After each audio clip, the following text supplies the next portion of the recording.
கர்த்தருடைய பரிசுத்த நாமத்துக்கு மகிமை உண்டாவதாக. இந்த நாளிலே உங்களை சந்திப்பதற்கு ஒரு நோக்கம் உண்டு. பிரியமானவர்களே, கடந்த 16, 17, 18 3 நாட்கள் நாங்கள் எங்களுடைய ஜீவ தண்ணீர் பிரேயர் சென்டர்ல உபவாச நாட்களை நியமித்து ஜெபித்துக் கொண்டிருந்தோம். 3வது நாளிலே நான் தனித்து ஜெபித்துக் கொண்டிருந்த போது கர்த்தர் ஒரு தரிசனத்தை இந்த அடிமைக்கு காண்பித்தார். அதிலே ஊலாய் ஆற்றங்கரையிலே நான் இருப்பதாக அந்த தரிசனத்தை கண்டேன்.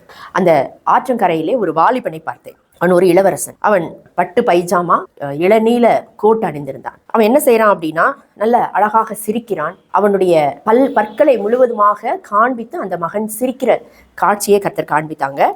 அது மாத்திரமல்ல, அவன் உற்சாகமா என்ன செய்யறான் அப்படின்னு கேட்டீங்கன்னா, 2 கைகள்லையும் எதையோ தூக்கி போட்டு மாறி மாறி இப்படி விளையாடுறான். தூக்கி போட்டு விளையாடுறான். அது கீழே விழாம அப்படி அழகா பிடித்து விளையாடுகிறான். நீங்களா ஆண்டவரேன்னு கேட்குறேன். இல்லை அப்படின்றது மாத்திரம் எனக்கு தெரிகிறது. திடீர்னு பார்த்தீங்கன்னா அந்த முகம் பயங்கரமாக மாறுது. அது எப்படி மாறுதுன்னா, குரூரமான ஒரு முகமாக, ஒரு வட இந்திய முகமாக, உக்கிர கோபம் கொண்ட ஒரு முரட்டு மனிதனாக, வாயிலெல்லாம் அந்த வெற்றிலையினுடைய சாறு முழுவதும் வைத்து கொண்டு முகம் விகாரமாக அப்படியே இருந்து அப்படியே அவன் வெடித்து சிதறுகிற காட்சியை கர்த்தர் காண்பிச்சான். அப்போ அதை குறித்து பாரத்தோடு ஜெபித்த போது கர்த்தர் வெளிப்படுத்தின ஒரு காரியம் என்ன அப்படின்னா, இப்படி அவன் மாறும் முன் சபை அவனை சந்திக்க வேண்டும் என்று கர்த்தர் உரைக்கிறார். உடனே immediate, you have to take immediate action. எல்லா வட இந்தியர்களும் சென்னையில் முதலாவதாக சந்திக்கப்பட வேண்டும். சபை இதனை ஒரு ப்ராஜெக்டாக எடுத்து செய்ய வேண்டும். ஸ்தாபனங்கள் இதற்கு உதவ வேண்டும்.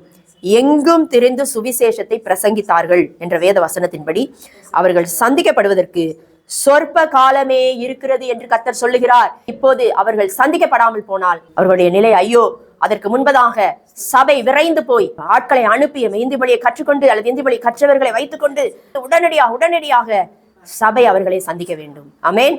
கர்த்தருடைய இந்த வார்த்தையை நீங்கள் ஏற்று உடனடியாக இதை செய்வீர்கள் என்று கர்த்தருக்குள்ளே விசுவாசிக்கிறேன். கர்த்தர் நாம் மகிமைப்படுவதாக.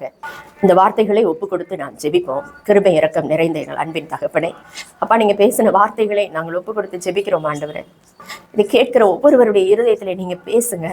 அந்த இருதயங்களை ஏவுங்க. அநேகரை ஆண்டவரே தேவ பிள்ளைகளுக்கு துணையா கொடுங்க. அநேகம் ஆண்டவரே வட இந்திய மக்கள் நடுவில் போய் இருந்து தங்கி இருந்து ஊழியம் செய்கிற அநேக ஊழியக்காரிகளை எழுப்புங்க. குடும்பங்களை எழுப்புவீராக. அப்படியே செய்துவிட்ட கிருபைகளுக்காக உமக்கு ஸ்தோத்திரம்.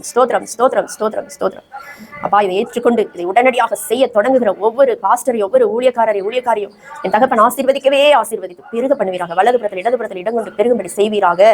துதியும் கனமும் மகிமை உமக்கே செலுத்துகிறோம். இயேசுவின் மூலம் ஜெபம் கேளும் எங்கள் நல்ல பிதாவே. ஆமென். God bless you.